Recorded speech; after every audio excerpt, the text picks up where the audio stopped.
Hello and welcome to Inner Mileage. My name is Dr. Narcissistic. I'm a transformational coach here on Inner Mileage, where we help folks transform, heal themselves, and live optimized lives right here, right now.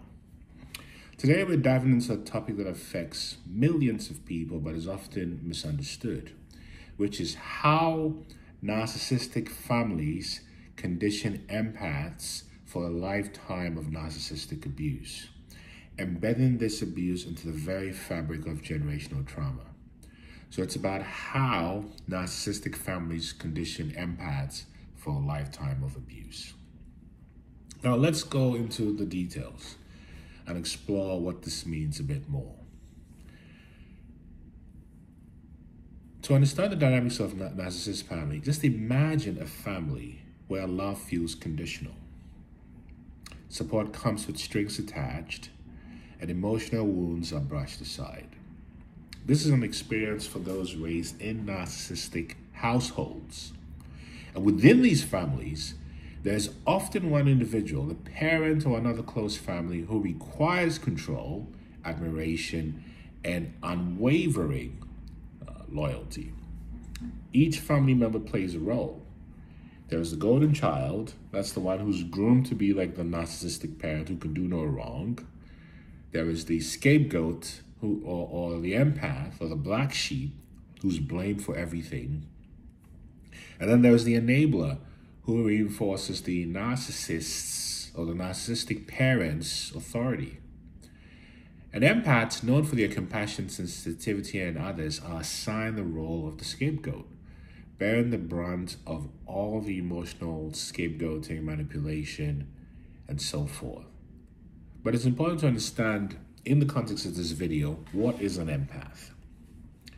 Empaths are deeply attuned to others' emotions and often put others' needs ahead of their own. While this compassion is a gift, it also makes them susceptible to manipulation by narcissists who explore their kindness. You see, this is what happens.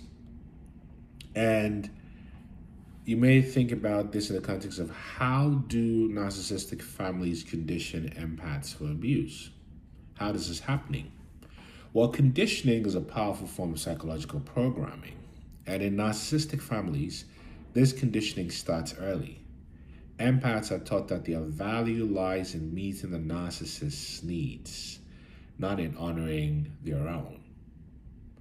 So if we were to break this down even further, as children, empaths rely solely, largely, as all children do, on their caregivers for emotional support. But in narcissistic families, support is selectively giving. The message is clear. You, empath, child, are valued when you make me happy.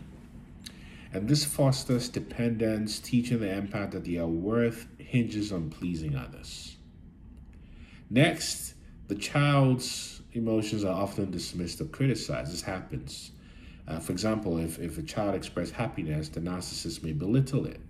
Or if they're upset, they might be scolded as an empath. And over time, you, the empath, learn to hide your feelings and ignore your needs, becoming disconnected from your true self. And in many cases, you, the empath, become the scapegoat for the family. And when things go wrong, you are blamed, whether it's your fault or not. And this reinforces the feeling of inferiority and guilt, deeply embedding these emotions into your psyche. You see, this is how the conditioning begins. And you may be thinking, how does narcissistic conditioning pass down trauma? Well, generational trauma is the passing of emotional pain and dysfunctional beliefs as well as behavioral patterns from one generation to the other. So it's emotional pain, dysfunctional beliefs, and behavioral patterns from the previous generation, who got it from the previous generation, who got it from the previous generation, who got it from the previous generation. And the conditioned behaviors learned in narcissistic families don't just end with the empath, they're often carried forward subconsciously. So let's look at some examples of trauma in action. So many empaths raised in narcissistic families struggle with, for example, fear of rejection. So the fear of rejection and abandonment makes it harder to assert boundaries or to ask for your needs to be met because you're used to it being belittled or pushed aside. So you grow up with this notion that your needs are secondary or not that important. And I know I had this experience myself, these experiences, I should say. The second is chronic self-doubt. So the empath is conditioned to always be wrong or responsible. And so the empath begins to doubt their instincts and struggle with self-trust.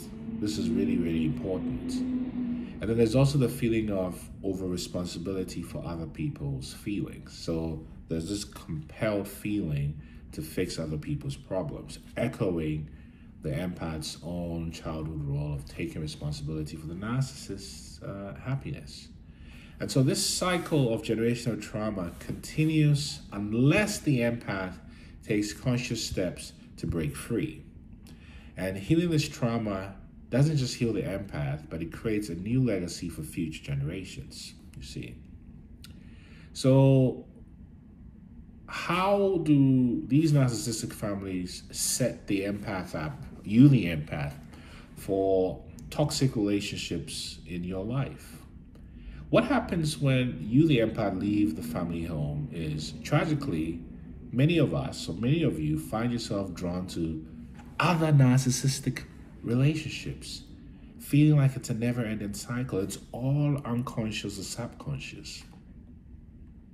And here's why it's important to work with a certified coach like myself, or a licensed mental health professional like a therapist or other mental health professional who has the credentials and the expertise and ideally the experiences like I do to help guide you through this. And if I can help you, type transform in the comment section or book a free session on my website.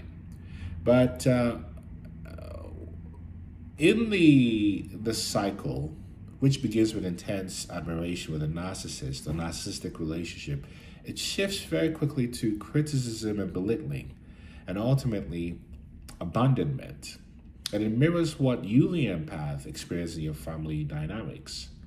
So let's go into why this cycle feels familiar. So idealization happens when the narcissist treats you like you walk on water. And it offers the validation that you lacked growing up. But this is how the narcissist, the predator, can sniff you out and give you what's needed in order to trap you in this cycle. Then after that, there's devaluation. As soon as you, the empath, begin to show independence, the narcissist starts to criticize, pushing you, the empath, back into the role of being a people pleaser. See? Then eventually there's a discard, whether you, the empath, do it, and I have experience with that, or the narcissist.